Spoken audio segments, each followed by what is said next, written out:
when Russia deployed its sole aircraft carrier, the Kuznetsov, off the coast of Syria earlier this year. A newly developed fighter jet on board the ship had many Western powers operating in the region intrigued, if not concerned.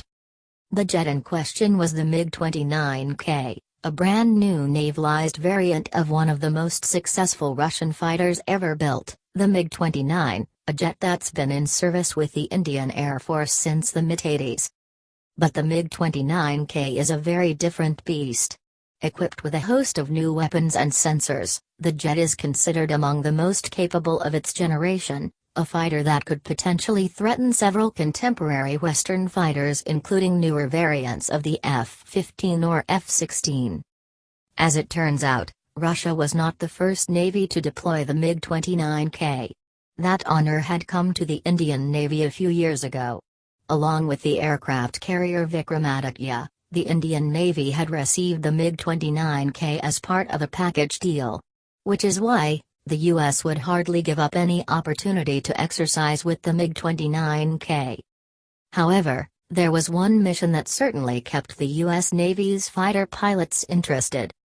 Yesterday, Indian Navy MiGs mounted combat air patrols, CAPs, defending a warship against U.S. Navy F-18 Super Hornets, which simulated an anti-ship mission. Indian Navy sources have told NDTV that the Indian MiGs performed well in the mission. But the U.S. Navy was clearly delighted as well. According to Rear Admiral William D. Byrne, Jr., the commander of Carrier Strike Group 11, which operates around the USS Nimitz, the MiG-29s that were flying off the Vikramaditya and the F-18 Super Hornets flying off Nimitz made approaches to the opposite flight decks. They got up in the air and got to do some dogfighting as well. Russia has not always been happy that India exposes its frontline platforms in exercises involving the United States, but the US is a key ally of India, and the Indian Air Force and the Indian Navy gain immeasurably in training with the world's foremost military power.